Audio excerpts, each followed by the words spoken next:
أعوذ بالله من الشيطان الرجيم. بسم الله الرحمن الرحيم. الحمد لله والصلاة والسلام على رسول الله وعلى آله وأصحابه ومن والاه، أما بعد. اللهم يا معلم إبراهيم علمنا، ويا مفهم سليمان فهمنا، ويا مؤتي لداود الحكمة أتنا الحكمة وفصل الخطاب. وبعد، ambal mau ambe ala tanu kala fo kala barkada ambe soli ani nema caman dili masen fera ke ala kira kan sallallahu alaihi wasallam, ana ka sahabaw ana dungew ani mawo ma tugura ala kira ko fo ga si alkiyama duma ala kan soro o mogow la. Jamakulu ni jamatigiya ala kan nɔgɔya ye, alahu taala ka yafan bɛɛ lajɛlen ma k'an magoto ka hinana. Masami n'a ye Ibrahima sɔn dɔnniya la, an b'a deli ala ka ne ni aw jiri dɔnniya la. Ale alahu taala de Nabilahi Sulemana sɔn faamuya la, ala k'an bɛɛ faamuya. A ye kodɔn di Dawuda ma, ala ka ne ni aw kɛ kodɔnna ye an ka kɛtaw n'an ka fɔtaw bɛɛ lajɛlen na. Ayiwa an balimaw, an kɛn bɛ ka waatini min ta dɔgɔkun kɔnɔ, n'an bɛ ɲɛfɔli kɛ o waati in na, alikuranɛ sura minnu bɛ yen n'an bɛ seli n'u ye ka caya, n'an yɛrɛ bɛ sura ninnu wele ko duguma suraw walama sura surumanw, wala fɔcogo wɛrɛ la kalankɛlaw fɛ, o sura minnu wele ko kisɔru suwar. O sura ninnu i b'a sɔrɔ an caman b'o de dɔn, an bɛ seli n'o de ye, alhamdulilayi caman y'o de kalan. Ayiwa, o sura minnu bɛ yen n'an b'a kalan an ka seliw kɔnɔna la, i b'a sɔrɔ an caman b'a kalan an t'a kɔrɔw dɔn. Sura ninnu nafa an'u bonyaw an caman tɛ o dɔn. O de y'a to an y'a kanu ka to ka kuma sura ninnu kan dɔɔni dɔɔni. Hakili la an ye suratu fatiha an y'o ɲɛfɔ. An balima caman y'a jira k'a fɔ u ye faamuya sɔrɔ a la. Ne bɛ ala deli ala ka ne ni aw bɛɛ lajɛlen sɔn faamuya la hali sisan. Ayiwa, ala kira ka hadisa dɔ bɛ yen, nɛɛma ni kisi bɛ kira ye. A ko man yuridillahu bihi khairan yufaqihuhu fi din. A ko ni ala ye hɛrɛ laɲini ni mɔgɔ min ye dɛ, k'a b'o tigilamɔgɔ la faamuya diinɛ de la. Mɔgɔ o mɔgɔ ni ala kɛn bɛ ka hɛrɛ dɔ nata ni ye, a b'i la faamuya diinɛ la. O de kosɔn n ko ten, maa minnu k'u ye faamuya sɔrɔ a la, n b'a jigiya ala ye hɛrɛ nata ne ni aw ye. Suratu nas an tun b'a la k'o fana ɲɛfɔ dɔɔni dɔɔni. Ni ala jɛna ni a ye, nin fana bɛ kɛ o sigi laban ye. Bi an bɛ sɔn ka tila o kɔrɔfɔli la. Sigi tɛmɛnenw na an ye dɔ fɔ sura in samanciya kan, a jiginna cogo min, jɔyɔrɔ min bɛ sura in na, sura in kalancogo ɲuman, sura in kɔrɔ, an ye caman fɔ a la. Ni ma fili an tɔ tun tora aya damadamani ne sura kɔrɔ la, an b'o fɔ k'a kuncɛ bi ni alahu taala ka jɛn ye. Suratu nas, mɔgɔw ka sura walama mɔgɔw kofɔ sura, sura min tɔgɔ dalen bɛ mɔgɔw la. Sura min tɔgɔ dalen bɛ mɔgɔw la, les hommes. Sura tɔgɔ de filɛ o ye. Sura daminɛna ni yamaruya ye ka ɲɛsin alakira ma. Ordre de dira ma k'a fɔ a ka ko dɔw kɛ. O ko ninnu bɛ se k'a protéger, k'a kisi, k'a tanga, k'a kɔlɔsi. O de ye mun ye? A'udhu billahi minash shaitanir rajim. Bismillahir rahmanir rahim. Qul a'udhu birabbin nas, malikin nas, ilahin nas, min sharril waswasil khannas, alladhi yuwaswisu fi sudurin nas, min aljinnati wan nas. Ni sura yan tun b'a la ka kɔrɔfɔ ka taga dɔɔni dɔɔni. Idan balimaw, a'udhu billahi minash shaitanir rajim, an ye nin kɔrɔfɔ an ka sigi caman na.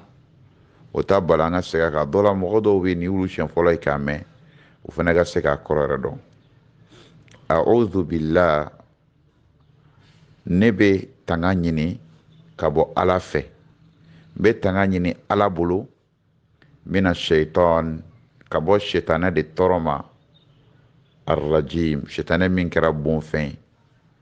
n bɛ tanga ɲini ala bolo ka bɔ shetanɛ tɔrɔ ma ale min n'a bɛ bon bismillah an bɛ fɛn min na nin n b'o daminɛ ni ala tɔgɔ ye an dun bɛ mun na an bɛna kulɔs bura bi na se kɔrɔ fɔ o de ko don ne ye bisimila fɔ fɛn fɛn na a kɔrɔ n bɛ nin fɛn min na dɛ o ko don quoi o daminɛ bismillah n ye nin ko in daminɛ ni ala tɔgɔ ye arrahman hinɛ bɛ diɲɛ na bi a bɛɛ tigi ye ala de arrahim lara hinɛ kɛrɛnkɛrɛnnen fɛnɛ tigi ye alahu taala de qul muhamadu a fɔ a'udhu n bɛ tanga ɲini i m'a ye an ko a'udhu billahi kɔrɔ de n bɛ tanga ɲini yan fɛnɛ an fɛ ka na segin o mot kelen de kan qul muhamadu a fɔ a'udhu n bɛ tanga ɲini birabbin nas ka bɔ adamadenw u tigi fɛ malikin nas n b'o o tanga kelen ɲini ka bɔ adamadenw ka masa fɛ ilahin nas n bɛ tanga ɲini ka bɔ adamadenw ka ala fɛ nin mo saba in si ni si tɛ kɔrɔ kelen ye rabu kɔrɔ de ye fɛn tigi maliki kɔrɔ fɛn marabaga ilahu kɔrɔ fɛn ka ala nas de bɛ nin bɛɛ ɲɛfɛ o kɔrɔ ye mun ye rabbi nas kɔrɔ adamadenw tigi rabu ye tigi de quoi an bɛɛ tigi ye ala de rabu kɔrɔ de tigi maliku kɔrɔ ye mun roi min ka roya y'a yɛrɛ an ɲɛ bɛ roi fɛn fɛn na diɲɛ na bi nin bɛɛ ta ye tɔgɔja ye parce que nin bɛɛ mago bɛ se roi dɔ ma o de ye roi yɛrɛ o ye ala de masa yɛrɛ masaba alahu adamadenw ka masa o de don ilahu ye mun ye masa min bɛ yen ala min n'a bɛ bato ala min kan ka bato i ma to ka ko la ilaha illallah ilahu kɔrɔ de o ye ilahu ye ala min bɛ bato yɛrɛ jɔn kan ka o ala min ɲini o de ye ilahu ye qul a'udhu bi rabbin nas muhamadu a fɔ ne bɛ tanga ɲini ka bɔ adamadenw tigi fɛ malikin nas adamadenw ka masa fɛ ilahin nas adamadenw ka ala batota fɛ ala tɔgɔw fɔra a ka caya dɛ tigi masa batofɛn o bɛɛ fɔra i bɛ tanga ɲini o fɛ ka bɔ mun ma min sharril waswasil khannas n bɛ tanga ɲini ala fɛ masa fɛ danbaga fɛ batofɛn fɛ ka bɔ fɛn dɔ de tɔɔrɔ ma min shar ka bɔ tɔɔrɔ ma alwaswas tɔɔrɔ min bɛ wasuwasu kɔrɔ ye mun ye min bɛ siga bila adamaden dusukun na adamaden na alkhanas fɛn b'a bila dɛ o ye shetanɛ de min b'i dogo ka bɔ tɔɔrɔ min bɛ taga segin kɛ adamaden dusukun na shetanɛ fɛn min bɛ to ka dogo ka na a bɛ to ka dogo a bɛ taa kuma dɔ a bɛ na waati dɔw bɛ kɛ adamaden ka ɲɛnamaya la limaniya bɛ bonya i b'a fɔ ko shetanɛ ma deli ka don i la nka waati dɔ bɛ kɛ i bɛ juguya shetanɛ sababu la parce que a bɛ na a bɛ taga a bɛ na a bɛ taga an kumana o kan k'a fɔ ala kɛra ka hadisa dɔ bɛ yen sallallahu alaihi wa sallam ko hadamaden ni ala ko suma shetanɛ bɛ n'i ɲinɛna ala ko suma ko shetanɛ bɛ na nka n'i ko ni ala ko suma daminɛ dɔrɔn ko khanasa kɔrɔ ye mun a b'a dogo wala min sharrin ka bɔ tɔɔrɔ ma alwaswas tɔɔrɔ min bɛ siga kɛ a bɛ taga segin kɛ shetanɛ bolo alkhannas shetanɛ min n'a b'a dogo min b'a dogo balimaw ni aya ninnu an ye ninnu ɲɛfɔ o dongo bi an b'a tɔ dafa o ye mun ye alladhi yuwaswisu fi suduri nas i y'a ye nin bɛ aya in ni aya bɛ aya dɔ in de dafa a bɛ aya dɔ in tɔ de expliquer an y'a kɔrɔ fɔ dɛ mɛ ka walawalali di ni aya de bɛn'o kɛ sisan o ye mun ye siɲɛ fɔlɔ an ko cogo di min sharrin alwaswas alkhannas an bɛ tanga ɲini ka bɔ shetanɛ fɛ min b'i dogo ka to ka na ka hadamaden dusukun bila siga la o shetanɛ ye mankutu de filɛ alladhi ko shetanɛ de ko don yuwaswisu n'a bɛ siga répété fi suduri nas mɔgɔw dusukun na suduru ye dusukun de quoi i ma ye ni kojugu bɛna kɛ hadamaden bɛ fɛ ka kojugu kɛ i bɛ siga yɔrɔ jumɛn bɛ siga an yɛrɛ b'a fɔ ko n dusukun ma sɔgɔ n dusukun bɛ ka siga voilà o de ye fi suduri nas ye alladhi shetane min nkan bɛ shetane de ma ala ne bɛ tanga ɲini e ala fɛ ka bɔ shetane min tɔɔrɔ ma o de ye shetane min alkhannas n'a b'i dogo shetane ye shetane jumɛn halisa alladhi nkan bɛ shetane de ma yuwaswisu n'a bɛ sigasiga in ta ka seginya fi suduri nas adamadenw dusukun na ala n kisi ka bɔ ni shetane tɔɔrɔ ma dɛ ne ye sura in de bɛ kabako jumɛn a la e ka laban kul a'udhu kul muhammad a fɔ o kɔrɔ muhammad man tun bɛ ka kuma in fɔ a'udhu n bɛ tanga ɲini birabbinas ka bɔ adamadenw dan baga fɛ n'o ye ala ye malikinas adamadenw ka masa fɛ ilahinas adamadenw ka bato ala yɛrɛ fɛ i ni ala tɔgɔbaden bɛɛ fɔ ka tanga ɲini mun de la min sharrin ka bɔ tɔɔrɔ de ma alwaswasil khannas tɔɔrɔ min bɛ ka sigasiga bila an dusukun na shetane fɛ min b'i dogo ka bɔ alladhi shetane min yuwaswisu fi suduri nas n'a bɛ sigasiga in kɛru hadamaden dusukun de la shetane ye shetane nɔniya jumɛn ye min aljinnati k'a bɛ jinɛw la wa nas ani hadamadenw ala n kisi ka bɔ a fila bɛɛ ta tɔɔrɔ ma a jinɛlama n'a mɔgɔlama ni sura in kabako sura dɔ dɛ sura ka surun aya 6 o aya 6 kɔnɔna la ala ye adamaden ko fɔ ka caya dɛ adamaden fɔra ka caya tanga bɛ ka ɲini ala fɛ ka bɔ shetane tɔɔrɔ an dun b'a dɔn n'a fɔra shetane ye danfɛn kɛrɛnkɛrɛnnen de ala ye danni kɛ ayiwa a ye adamaden dan a ye jinɛ dan a ye mɛlɛkɛw dan shetane yɛrɛ pure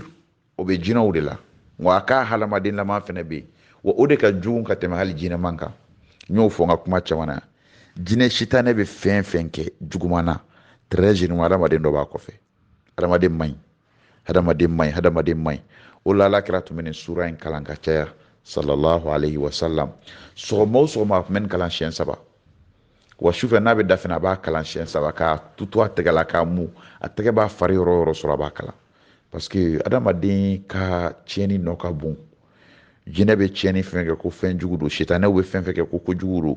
jinɛman fɛnw na hadamaden dɔ de bɛ ko in lasulu kɔrɔ o la ala deli ala k'i kisi nin fila bɛɛ tɔɔrɔ ma a jinɛ shetane n'a hadamaden shetane yadɔ hadamaden dɔw ye shetane ye dɛ a dɔw bɛ olu ye setanew yɛrɛ de fitinɛw don ɲɛngow don hasidiw don olu tɛ hadamaden ka hɛrɛ fɛ fiyewu bon ko n'i bɛ nin sura in kalan o mɔgɔ modèles tɛ si la a ɲɛjugu fara dabalijugu o tɛ se i bɛ nin sura in kalan don o don sɔgɔma siɲɛ 3 ani su ni fitiri selila fɛnɛ i k'a kalan o cogoya kelen na n'i bɛna da waati ma kalan nin sura nin ani n'an bɔra nin sura in na an bɛna don min na n'o ye kul a'udhu birabbil falaki ani kul huwallahu ahad nin sura ninnu kalan siɲɛ 3 i tɛgɛ kɔnɔ i ka sɔrɔ k'a kɛ k'i fari fan bɛɛ mu n'o kɛra i donna Alahu Taala ka kɔlɔsili kɔnɔna la ayiwa n balimaw ni de bɛ kɛ suratu nasi tafsir bannen hadamaden kan ka ala deli i kana bi shetane ka janfa kɔnɔ ka d'a kan a bɛ jɔn nɛgɛ a bɛ jɔn bila tiɲɛni la a hadamaden man bɛ yen a jinɛman bɛ yen ni sura in jiginna ka ala kira furakɛ sallallahu alaihi wasallam an y'a fɔ n ko kira tun dabalila cɛ dɔ fɛ yahudiyakɛ dɔ fɛ nka dabali in a lakarila ni aya dɔw de kuranɛ kɔnɔ aya 11 don aya 11 bɛ sura 2 de kɔnɔ aya 6 bɛ nin sura in kɔnɔ a 5 tɔ bɛ kul a'udhu birabbil falaq kɔnɔna la bon adamaden bɛ ka nin kalan k'a mun yɛrɛ la sɔgɔma k'a mun yɛrɛ la wula fɛ fitiri kɔfɛ k'a mun yɛrɛ la i datɔ a ka ca la dabali t'i sɔrɔ dɛ dabali t'i sɔrɔ ɲɛjugu t'i sɔrɔ a bɛ siri fɛnɛ tigɛ an yɛrɛ waati ko siri bi a bɛ siri tigɛ kɔ sura ɲumanba de don idan nin sura in ka bon sura in bɛ adamaden ladɔnniya fɛn caman na k'a jira bun hadamaden na k'a fɔ shetane man ɲi a bɛ adamaden bila juguman de la a misaliya dɔ ye alakira sallallahu alaihi wasallam don dɔ la a tun bɛ a ka misiri kɔnɔna la ni hadisa in ye hadisa ye a bɛ fɛngɛ imam muslim ka gafe kɔnɔna la hadisa in a fɔ hadisa in ye kabako hadisa ba de o de ye mun ye alakira sallallahu alaihi wasallam a kumana don dɔ la a ko aw la mɔgɔ tɛ yen fo ka taa sɔrɔ ala ye taama ɲɔgɔn dɔ bila min nɔfɛ o kɔrɔ jinɛ shetane dɔ bɛ hadamaden bɛɛ kɔ shetane dɔ bɛ bɛɛ kɔ k'o kɛlen min kɛ sahaba dɔ ko alakira ma sallallahu alaihi wasallam ko hali a bɛ e fana kɔ wa kira ko awo k'a bɛ ne kɔ a bɛ ne kɔ sitanɛ dɔ bɛ n fɛnɛ nɔfɛ a ko illa ko nka fo n'a kɛra anna allaha a'anani alayhi fa aslam fala ya'muruni illa bi khairin ko ala ye ne dɛmɛ n ka sitanɛ in ka silamɛyara a tɛ n yamaruya foyi la fo n'a kɛra hɛrɛ ye n'o tɛ hadamaden bɛɛ n'a ka sitanɛ dɔ bɛ bɛɛ kɔ bon n'a bɛ bɛɛ kɔ bɛɛ kan k'i kɔlɔsi a la alakira sallallahu alaihi wasallam a ye nin kuma fɔ a ka sahabaw ye hali a dɔ ye don dɔ la a ka sahaba dɔw bɛ yen abdulayi ibn masud bɛ hadisa in lakalen u b'a lakalen ko alakira sallallahu alaihi wasallam a delila ka to itikaf la sunkalo laban fɛ mɔgɔw bɛ yɛlɛmali min kɛ misiri la alabato kama wala alakira tun bɛ misiri la siɲɛ dɔ la k'a to yan muso dɔ nana bɔ a la k'a to itikaf la yen nɔ misiri kɔnɔ sufɛ fɛnɛ dibi bɛ yen madina a don yelen tɛ i n'a fɔ bi bɛ cogo min k'a to dibi la mɔgɔ fila u tɛmɛtɔ ye kira ye a bɔra misiri so yɛrɛ ko misiri kuru kɔnɔ a bɛ ka taa muso in bilasira a furumuso de don a tɔgɔ ye ko sɔfiya kira bɔra waati min n'a bɛ ka t'o bila cɛ fila bɛ yen madinɛkaw de don fɛnɛ u ye alakira ye sallallahu alaihi wasallam o kɛlen ka alakira ye waati min na u y'u teliya cɛ fila y'i teliya k'u bɛ taga o tatɔ kira y'u ye a k'u ma ko he ala rislikuma a y'aw sumaya a y'aw jɔ cɛ fila y'i jɔ min kɛ alakira k'u ma innaha sɔfiya bintu huyay a ko muso min filɛ nin kɛrɛfɛ sɔfiya de don o ye denmuso a ye nin kuma fɔ min kɛ cɛ fila in ko subhanallah ya rasulallah ko ayi dɛ saniya bɛ ala ala ka ciden an tɛna foyi miiri an tɛ a ko ayi alakira ko ayi n b'a fɔ aw ye ka diya aw ye nin ye muso dɔ de aw y'a nɛ jɔlen dibi la misiri kuru kɔnɔ n furumuso de don sɔfiya de don voilà n b'a yira aw la kabisa quoi cɛ fila in ko ayi dɛ kira sɔrɔ k'i kanto ma ko inna shaytana yajri min ibni adama majra dam a ko sitanɛ bɛ boli hadamaden farisogo la i ko joli bɛ boli cogo min sitanɛ bɛ hadamaden nɔfɛ i ko joli bɛ boli a farisogo la cogo min a ko n bɛ siran wa inni khashitu an yaqdhifa fi qulubikuma shay'an a ko n bɛ siran sitanɛ ka na fɛn dɔ kɛru aw dusukun na a nana nacogo wɛrɛ la ko n bɛ siran sitanɛ ka na tɔɔrɔ dɔ kɛru aw dusukun na o de ye alladhi yuwaswisu fi suduri nas sitanɛ mana ko dɔ ye dɔrɔn a bɛ sin ka hadamaden dusukun ka a su k'a bila juguman miirili kan ka caya o de la adamaden kan ka ala deli kuma bɛɛ a k'i kisi ka bɔ o sitanɛ in tɔɔrɔ ma nin sura yɛrɛ jiginna o de kama tangalikɛla de don sura in ye tangalikɛla de a bɛ adamaden protéger k'i kɔlɔsi n bɛ ala deli ala ka sura in kɛ ka ne ni aw bɛɛ nafa nin bɛ suratu nasi fɛnɛ nun fori ni ala ka jɛn ye an kumana ale tafsir kan dɔɔni ni ma fili bi to ye an ka sigida 7nan ɲɔgɔn ye a la qul a'udhu bi rabbin nas muhammad qul kɔrɔ de ye muhammad a fɔ quoi qul a fɔ a'udhu n bɛ tanga ɲini bi rabbin nas ka bɔ hadamadenw ka ala fɛ malikin nas ka bɔ hadamadenw ka masa fɛ ilahin nas ka bɔ hadamadenw ka bato ala fɛnɛ fɛ bato ma fɛ min sharrin n bɛ nin tanga in bɛɛ ɲini ni ala in fɛ n'a tɔgɔba in ni mankutuba in ye ka bɔ tɔɔrɔ de ma alwaswasil khannas sitanɛ dogolen sitanɛ min bɛ to ka dogo ka tila ka na n'a bɛ fɛn min siga bila adamaden na alladhi o de ye sitanɛ ye fɛnɛ yuwaswisu n'a bɛ siga in kɛru fi suduri nas hadamadenw dusukun na minal jinna a jinɛlaman bɛ yen ala an kisi ka bɔ o tɔɔrɔ ma wa nas ani a hadamaden lama ala ka ne ni aw bɛɛ kisi ka bɔ sitanɛ tɔɔrɔ ma k'an sutura ka yafa ma k'an mago to nin bɛ dansigi kɛ bita la ala ka sigida wɛrɛ yira na k'an bɛn sababa ma hada wa sallallahu ala nabina muhammad wa alihi wa sahbihi ajma'in wassalamu alaikum wa rahmatullahi wa barakatuh